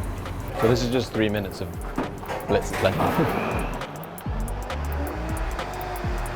A lot of chefs message me and ask about our sauces and why they are so shiny and synthetic, manufactured looking. And the answer is actually pretty simple. We cook the sauces in the blender. So the blender creates heat. We use a lot of blending, Once we poured the sauces, we just spread them out to get a nice surface area. And we don't seal them. We blast chill them, just so that they can become extremely cold before they get sealed. We don't have very much space in this kitchen, so this is why we have to store things in this way. It's not the most ideal way. And when you get the sweetbread, it's sort of a brightly colored, crispy nugget, but there's hundreds of ingredients that go into this plate, and I think that's it also signifies like the way we cook here is quite simple looking dishes, but with many, many layers that are packed in. It's kind of like being a kid and like thinking you're a magician and coming up with like a potion of some kind. There's no research, there's no testing. We just make everything for the first time and then it goes on the menu. There's no R&D development of the dishes here. They just become how they are from the excitement of putting it on the menu. People find that quite surprising that we don't test any of the dishes. I've never eaten any of the dishes at this restaurant in 5 years. Maybe it seems a bit mad, but it actually works for us. Eating my own dishes would be like remove the mystery and the fun for me. It sort of loses its excitement and it's sort of like a special quality, which is like, it's here, it's now, the plums have come in, we've made this beautiful sauce, let's serve it. In 15 minutes we're going to do the shelves. We're just going to clean some fridges and some shelves, and then at 4 o'clock we have a hard break and we go for staff food. Cleaning is like, if you can clean amazingly well, then you can cook amazingly well. Having a clean kitchen is the basis for having clean, delicious food. It's hygiene, it's organization. So if you're really good at cleaning and you can get all the fine details, your eye's going to be attuned to looking for small things.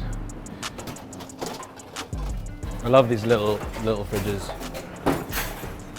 They've been good to us for 5 years. Have never broken down.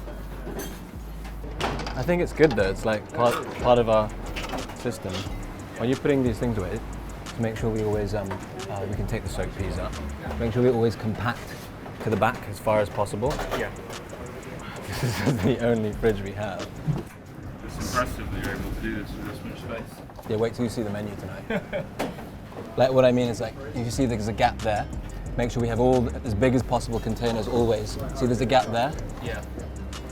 I just want to make sure that we always have. Exactly, because that's how we do it. Also find the smallest container possible for everything. We need to put these in smaller containers. All right, let's go through today's menu. We have the octopus fried in wild rice with the yeast béarnaise, the Ikoyi trout with husk cherries, the last husk cherries today. Can you please tell the guests that we're serving the loin and the belly, because there's a lot of work that goes into preparing that, and it's like nice detail. So Ikoyi trout, a piece of the loin and a piece of the belly. Excuse me. So we've finished our staff briefing. Let's do the count, steady. We've got 27 minutes. Beef, you've got 1, 2, 3, 4, 5, 6, 7, 8, 9, 10, 11, a 3 and 4, done. Okay, sweetbreads, you have 28 sweetbreads, 1 set.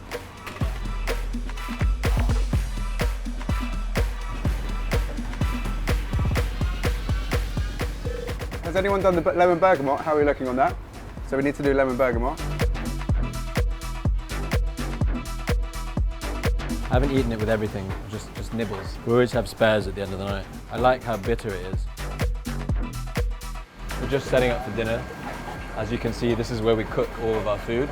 It's a very tiny space. And Samson is making the crepes. This is the beef fat that we have for service. So the beef fat starts like that, and it ends up like this.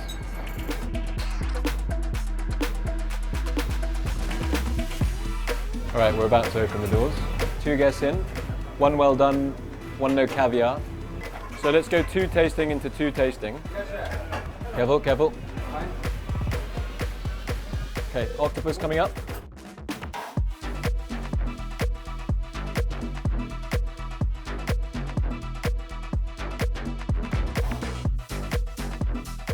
How many fish on hold? 1, 2, 3, 4, followed by another 4. You got the 4 ready. If the fish is perfect, let's carve it on the pass.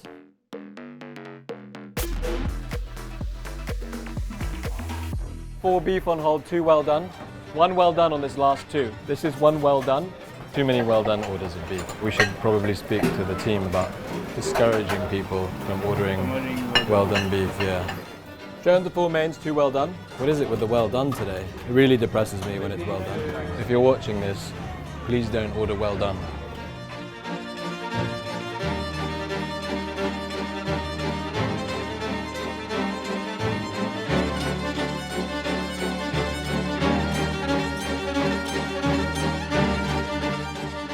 Ikoyi started off as a project to do with sub-Saharan West African ingredients, Nigerian culture and cuisine, but very quickly it morphed out of that. We realized that like our vision for true Nigerian and West African cuisine would be having a connection to the place and the land, and we're so far away from that region that I feel like we couldn't do it in good faith. We're in Britain and with so many other things here that are inspiring, so we wanted to take the best of those flavors and ideas and use them as a catalyst, as a jumping point. So I'd say that the spirit of West African and Nigerian cuisine is in our menu. It's the spice, it's the heat, it's the pungency. So we are paying respect to the ingredients, but we're trying to do our own thing, and we're not saying that what we're doing is better or enhanced in any way, it's just our own thing. The perfect plantain is like, has a gap here. You see that gap? I really like making tiny gaps. Basically looks like it's touching, but it's not touching. Ikoyi is a new concept, it's a new idea. It doesn't exist anywhere else. I think that's why people can't define it. You have to eat here and experience it. I try and stay away from these in-depth analytical discussions with guests and just serve them tasty food, because that's what it's about. This is our stuffed crab claw with garlic butter and roasted vermicelli. And we have the garlic butter that's been made up, and then we have a prawn paste here. We're going to wrap the prawn paste around the garlic butter, form it into a round shape. We're just going to put this roasted vermicelli into it. Probably make about 30 of these a day. 2 minutes for one, that's 60 minutes.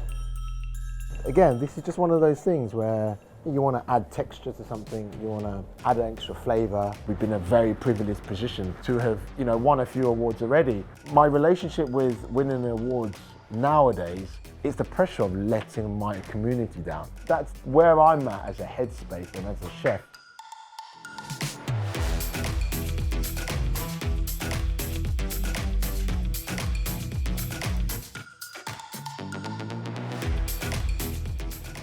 So daily routine always starts with making these hagals. Sarah will make the dough, and then I will usually wrap. So this is our early morning job, to do hagal together.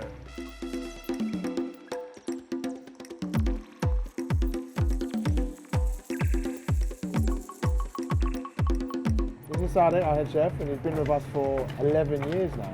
It's not 11 years, it's 12 years chef now. Yeah, we don't count that. Hagal is a steamed prawn dumpling where the skin is made from a variety of starches, and then the filling is made from a beaten down filling of prawn with seasonings and fat.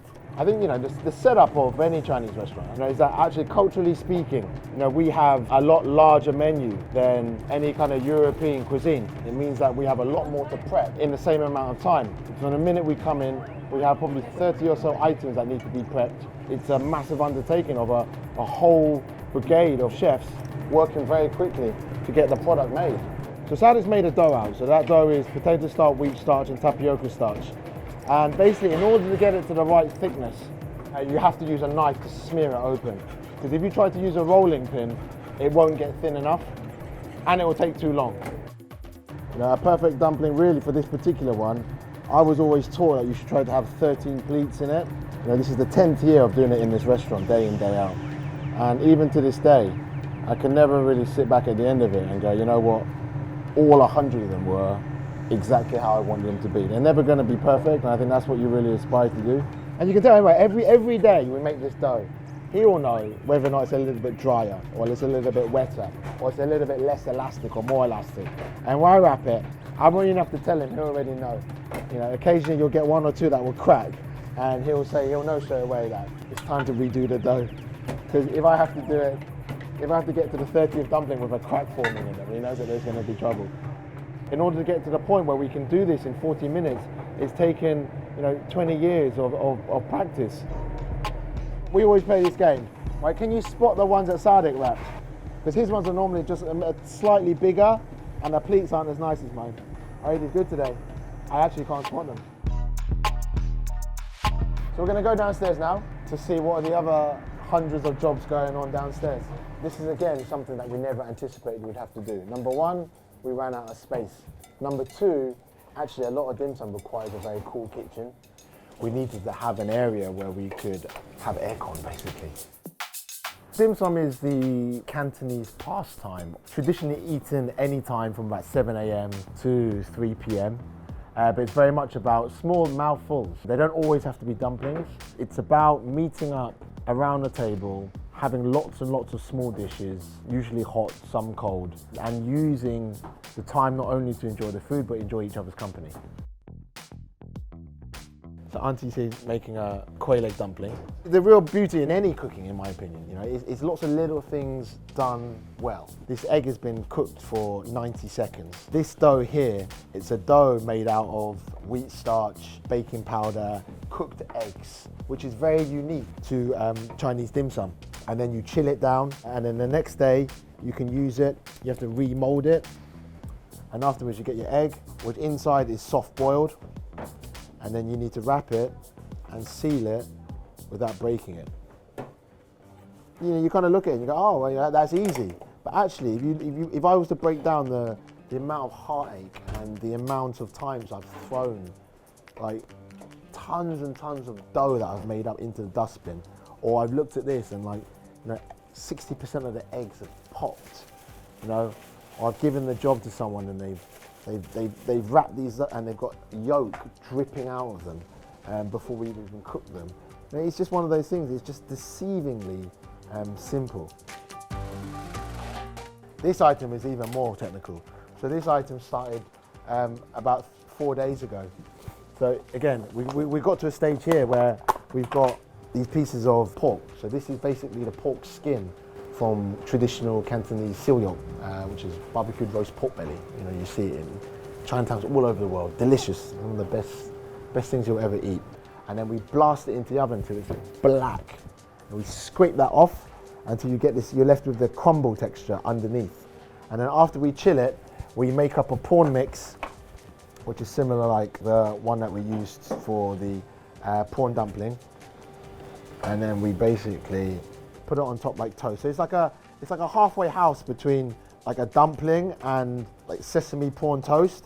But instead of using bread, we're using something that took 3 days to make. And afterwards we're gonna insert truffle, Peruvian marigold, and like 3 different dressings, so that when you bite it, you're gonna get a real mix of different flavors.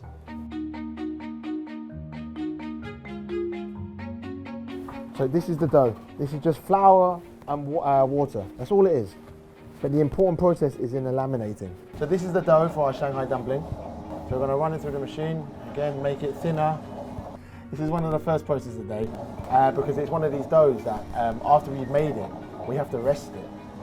You can't use this dough straight after. So again, you have to run it through the different settings of the machine to get it thinner and thinner. You have to do it 50 times. If you don't do this properly, you're gonna end up screwing up the dumplings for the whole day. This is a process that would have taken hours and hours and hours beforehand of resting, mixing, folding. And once you've done it wrong, you've done it wrong.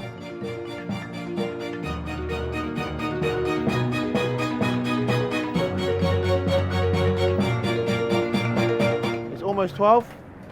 We're just setting up. We're doing just under 50 guests. If every guest orders 10 items, that's 500 plates. It is a push. Today we're running a little bit behind, but that's okay. So you've got several things on the go at the moment. We've got the chung fan, so you just portion that up. So here we have the steaming section. This is a most traditional piece of Chinese cooking equipment. It's basically a big cauldron of water, which gets a turbo jet, boiling the water really vigorously. What it does, it gets this constant injection of hot steam. And it's very different to like a rationale steamer, because a rationale steamer doesn't have this force and velocity of steam going up it. We have Junction here, who's preparing the chung fan.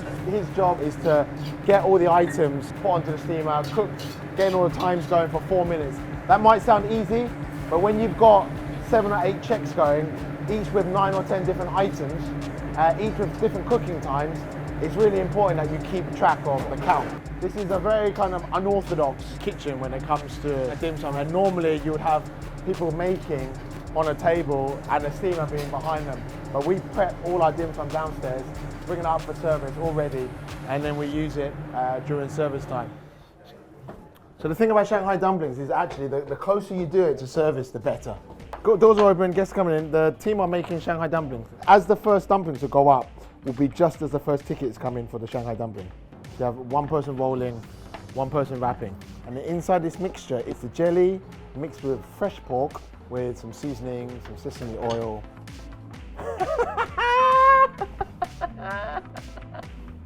Once in a while you get a good one that you're happy with.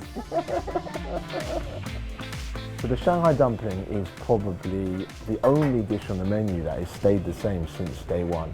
I like it to be really soupy. You know, traditionally it normally has like a little meatball inside, but I actually don't like the meatball inside.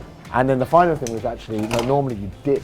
I didn't like that either. So what we ended up doing is that nowadays we just inject the vinegar into the dumpling after we cook it, so that we control every aspect. Everything's been done for them, so it becomes what, for me, is important about dim sum, which is a single mouthful of magic. Now we're getting ready for service now, so it's going to get very, very tight in here. Right, can we turn the pass on, please? We've got Monaco who does the frying, so there are obviously several items that require frying again. And then what is more unique than anything for a dim sum kitchen is that we have 3 people plating, because actually our dim sum in general is quite heavy on garnishes and last minute plating.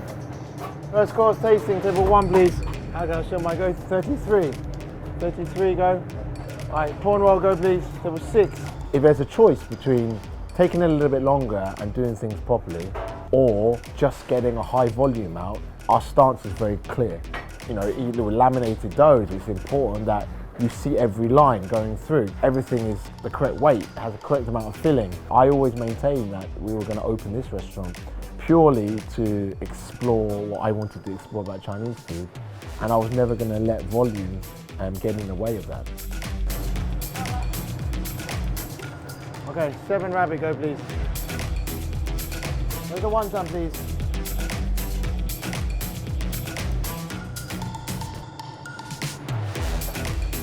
23, finished. Dim sum madness is over. It's pretty much over for the day. Now we're just going to get ready now, preparing for the dinner service. Apart from 3 items of dim sum, pretty much the entire menu is completely different from the morning menu. And everyone else is just slowly just get rearranged in the kitchen for a completely different format of service. So this is one of the dishes for dinner, basically soy braised chicken. Right, I'm just going to put it in, and then all I'm going to do is I'm going to turn off the fire and I'm going to not touch it for 45 minutes. Over the 45-minute cooking process, you get that real incredible texture from the chicken that you get from cooking at a lower temperature. So we're getting up to dinner service now, and we're just going to prepare this soya chicken that we prepared earlier. We're going to prepare it for soya chicken wrap, which goes on the tasting menu in the evening. So we're going to put that, and we're going to put them into a wrap. And we're going to get a leaf, we'll put the chicken on, we're going to put the relish on, we're going to put some caviar and some cracker on, and a little bit of chicken skin. Thank you. Dinner about to start, just beginning to start some of the tasting menus and some of the banqueting menus. Running through some snacks and canapes, and then the menu begins. All right, let's go please. Can I have the first course? All right, where's the king prawn out? Dim sum please, 23. Can I have dim sum on 3? All right, let's move please. Okay, Shanghai table 2, Damiano. So we've got the beef here. It's been chilled down so we can cut it neatly into battens. We've made up a batter. Hopefully our Fok's going to keep it straight. And afterwards, our Tim's going to roll it through some star anise infused caramel. If I didn't want to do it this way, I wouldn't have done it at all. I used to hate sweet and sour chicken. I used to dread it because I was really associated with being kind of like quite cheap, and it was never really what I thought Chinese food was about. I really started to respect it for what it's done for myself as a chef and what it's done for us as a Chinese community. There's something very quite intriguing about it. As a single mouthfeel, I feel like it says what I want it to say as a dish. If I ever got to the stage where I thought that we weren't improving or we weren't evolving, I'd probably just lock the door and just like not open. I'd just call everyone up and go, sorry guys, enough is enough. It's very much in my nature to want to push, to find the next challenge. And that's all it's been. The last 11 years has just been about a day in, day out of finding ways to improve every day. All I do hope is that my kids will grow up and they'll look at me and you know what, my dad was all right. He represented our culture and left something for the generations of the future to go, you know what, that was because of what we did. Go 23 side chicken, second course. I need platter 2-2, please.